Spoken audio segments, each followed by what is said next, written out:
Renovations are here once again. Here's a little bit of a video about what the process is, how it's different to last year, and why I think the recovery times will be quicker. Again, it's all about getting the best out of the greens, out of the fairways and out of the tees. So we're going to renovate all those surfaces. So I'll take you on a journey on what we're planning. When it comes to the greens, the first process we're going to do, I think I really touched on it last year about our grain management. There's a heap of grain in these greens in the last, when I first got here. Really been working hard to try and minimise the grain. What we're going to try this year is a little bit more tining. It's about opening up that surface.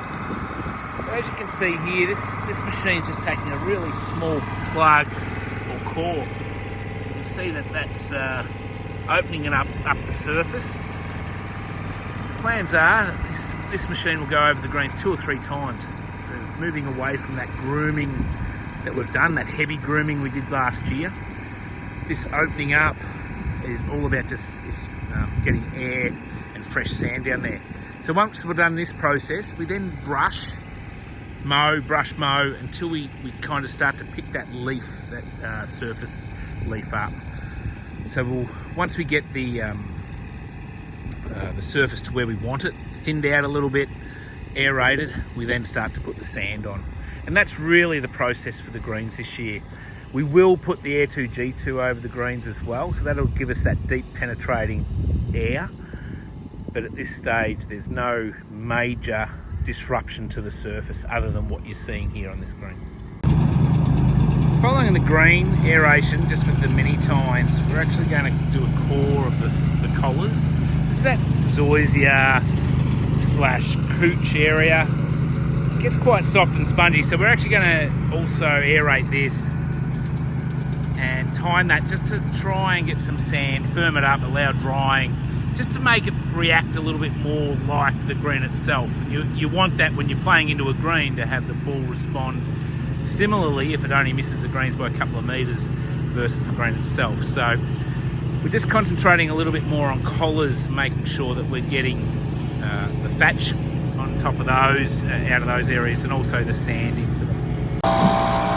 Here's another part of the process. So last year we got really stuck in with a heavy groom. This is just a light groom. You'll see here, see those off types that are in the green really being chopped out. And that's what we want to try and do, set them back that little bit.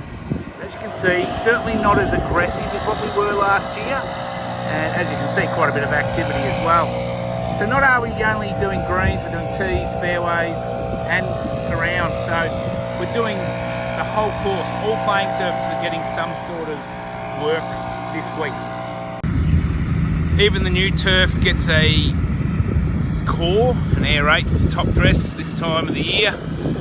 This 5th tee complex will really benefit from just being opened up, take some of that thatch out. As you'll see, it's a really nice, leaving a nice smooth surface.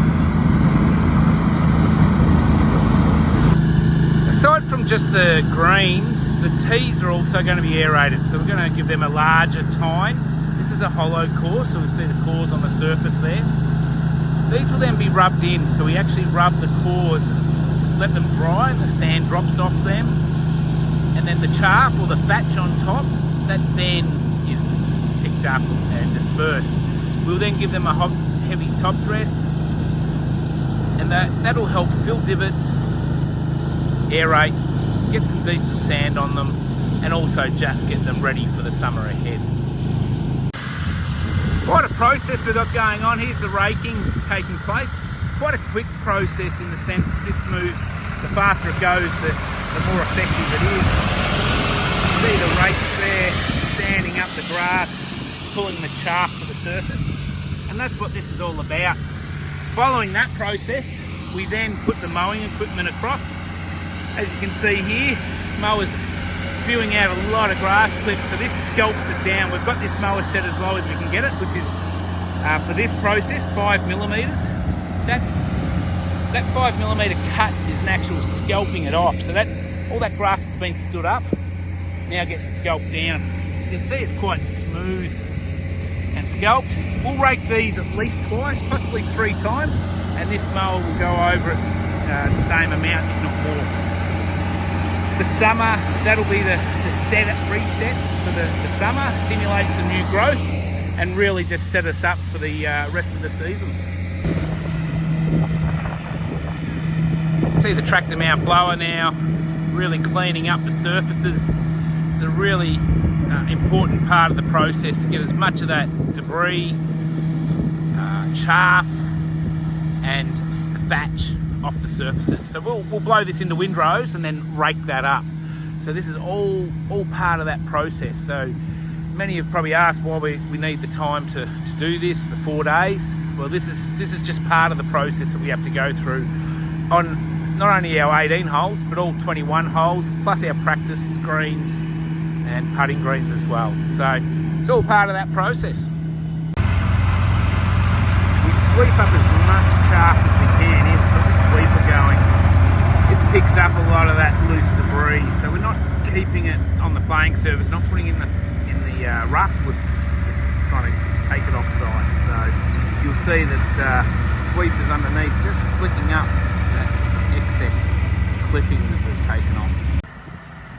The normal practice is to scarify the fairways, but this year, just to try and reduce the amount of material we get off and work on that surface and drainage and grain, we're going to work on just raking. I've got a machine called the Terra Rake that just stands everything up. Then following that, we're going to aerate.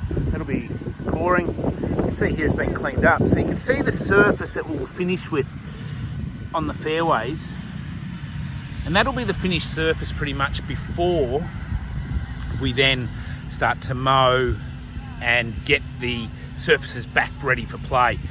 So it looks aggressive, but the fairways are really will really enjoy this method. It's certainly not as disruptive, but it's all about trying to fine up that surface, try and fine up the grasses, and this is certainly going to help with the pure surface. The grass types, the off types that we've been spraying, they're certainly feeling the dry weather, but also this week, this raking and coring and rubbing in, blowing, mowing and so on, it's going to encourage that green cooch, the winter green, to start to move. The sunshine and rain that we've just recently had is certainly going to really encourage that nice fresh growth. Another thing that we'll be able to see and do is the trench lines. You can see one here, this green strip. So once the renovations are finished, we're actually going to go out, as we have in previous years, and start top dressing these trench lines. So those green areas that we know that are lower than the rest of the surface, we'll be able to fill them with sand and mow around them, try and encourage some grass to grow through. So the 4-day closure, 4.5-day closure is really a really important part of our process. Allows us to get the greens, fairways, tees, everything maintained on that annual basis to really aerate, dethatch, scalp down, top dress as required, fertilise, spray, whatever we need to do. So from our point of view, I think most will appreciate that this 4-day closure will really just be a starting point for the rest of the summer. It'll set that course up and allow us to really try and fine tune and get our turf quality even better than what it's getting now.